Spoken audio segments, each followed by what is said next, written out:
Wizards just decided to reprint the Reserve List and the Power 9. It must be nice to just be able to print money. They've just announced a 30th year proxy reprint of all the Power 9, much of the Reserve List, and they're charging $1,000. So they're going to print this stuff. It's going to cost them maybe $10 to send out. So they've now said, okay, well, we're going to send out the Reserve List in this fancy pack. You're going to get the Power 9. You're going to get some basics as well in it. You'll get some Power 9. So you'll get this pack of cards. They're going to sell them in... I'm just trying to think how it's coming out. I'm just kind of reading the post. Kind of live reacting because holy crap. They've just printed probably... I don't know, let's say $10 million they're going to sell worth of stuff for going to cost them like peanuts. Going to be, maybe $100,000. They're going to take in millions and millions of dollars on the product. So basically what you'll get these proxy cards. It says on the back 30th anniversary edition, but of course everyone's going to play them because they're printed from Wizards. So they basically just said, look, like everyone wanted them. We're not allowed, we can't officially reprint them because of the Reserve List, but we'll just get around it. And you figure they'd do this sooner or later. I'm surprised they did it in such a kind of brazen kind of way. I thought they might, do something where they do something like this as an insert. Maybe they throw a couple of these as like a lottery card in packs, something like this. But to do it as a full get, now they say they're non-tournament legal. But everyone in Commander is going to play the cards regardless, because everyone's been asking for these for a long time. Don't know what this will do to the initial market, but it might actually hurt the Reserve List price a little bit. So they've announced they're going to do this right at the end of November. I thought there was something else big coming for the 30th anniversary, and this is crazy. So they're going to say it's featuring the original art. They're built with modern sensibilities and nostalgic roots, on sale for the holidays. Everyone's going to give their wife a $1,000 Christmas present for games. So just a big greed fest here. I could have done them for maybe a couple $100 and it would have been a feel good, but it's a lot of money. I know a lot of people have been trying to cut back a bit because they've just been flooding the market with product after product, product after product after product after product.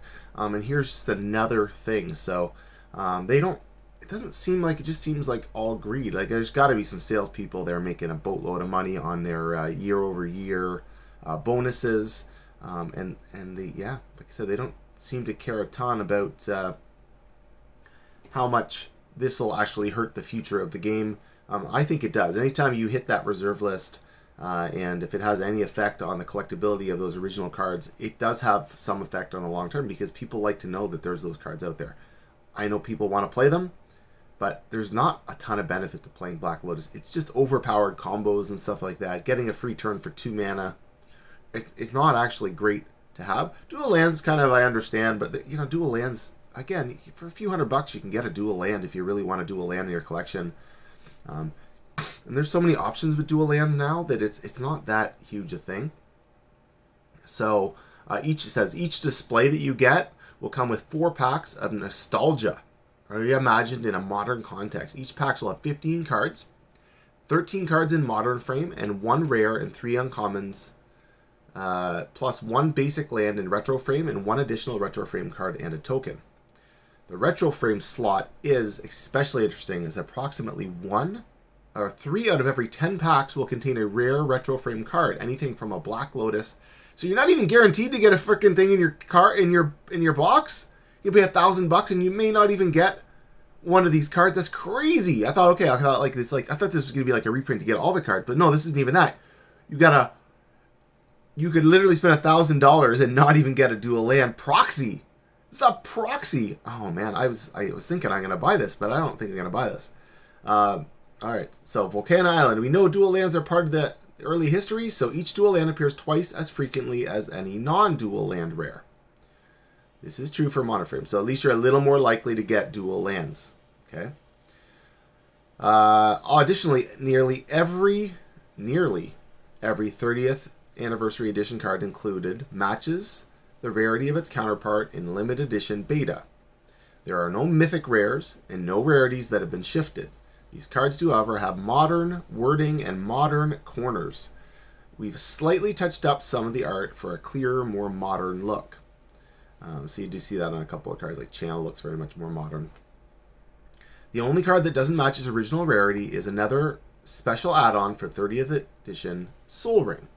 A card that's near and dear to many players, so we created a special new crop of the original art that will appear at random rarity, common rarity in both modern and retro frames. Soul Ring appears at uncommon.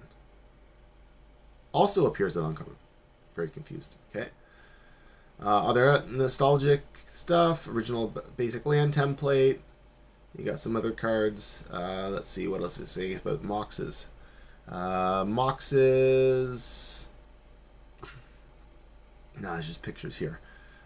So, not everything met our standards, so we removed 6 cards completely. Contract from Below, Dark Pact, Demonic Eternity, Earthbind, Weakness, and Crusade. So they're going all, the politically correct cards are all taken out of there. Additionally, we made some smaller changes, so a few other cards, mostly in flavor text. They changed some flavor text on White Knight and Black Knight, which is kind of nice. What else here?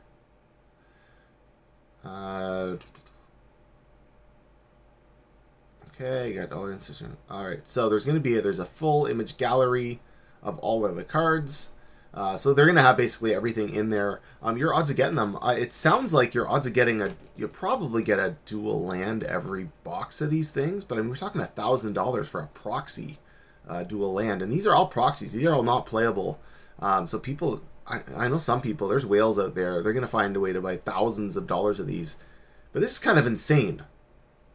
I know people are going to buy these, and I'm sure people have already circled it on their calendar 5 minutes into this. But if you don't really look at what you're getting, you're not even getting... You might get a Power 9, but you might not. So you're probably likely to get one out of every box out of the Power 9 from what it looks like. Let me read that again. I'm going to go back and read that again. Okay, 3 X's. Let me see how it says here. Because I think we're going to spend a lot of time breaking apart what the odds are you getting this is. Okay. Oh, it's shipped. It'll arrive sometime in early 2023. So you're not even going to get that like right away thing. It's not going to LGSs or anything like that, which would have been kind of nice. 4 packs. Okay. Each man retro frame. It is possible to get 2 of the Power 9 in 1 pack. That was one thing I did miss, though it looks extremely rare. I gotta pause the video, so just 1 second, guys. Sorry, guys. Anyways, I had a crazy person at the door. So, yeah. So the Power 9, unbelievable. So it does look like there's a chance to get at this, but you know we're talking $250 USD per pack for a token. This is a proxy, Magic the Gathering proxy, but why wouldn't you just order proxies? If you're going to play proxies, you can get proxies made for $3 a piece. You can print your own. I'm sure on the secondary market these are going to be worth something. I can't imagine, but this is crazy. Like this is nuts. So I don't know. Like I'm kind of looking at it, like, do I try to get one of these as a thing? You kind of like, you don't want to miss it just in case they go way up in price. But I mean, you know, we're talking these cards out of the gate as a proxy. They're going to be $400 or $500. I mean, the regular version of a Volcanic Island's only, you know, $600, something like that in America. So you might. Odds are you're just going to get one of those. I mean, you might get a Power 9, I guess. And I mean, I'm sure the Black Lotus is going to have good value to it regardless. I mean, probably going to be, geez, even in the proxy version, I'm sure it's going to be $500 to $1,000. I mean, the CE ones are a couple grand right now and over time. But, you know, I wouldn't put it past them to reprint the damn things again once they've done it. I mean, the cat's out of the bag. There's no reason they couldn't do another proxy version in a couple years. You just... my Bambi cup. Anyways, unbelievable. Anyways, I am just reacting to this. I'm kind of really curious to see what everyone thinks. Everyone, please let me know in the comments whether you think this is a great thing or this is horseshit. I know a lot of people have been complaining that they haven't reprinted these things for a long time. And to be honest, I don't think I'd have such an issue with it if it was maybe $100 a pack even. If they were asking $400 for these, okay, that's kind of reasonable. But this is basically they're just pricing it like you're buying Power 9s from them directly, and this is not a gift to Magic players. This is kind of an insult. So that's my opinion. So, all right. I hope everyone enjoyed the video. If you're new to the channel, please subscribe. Everyone have a magical day.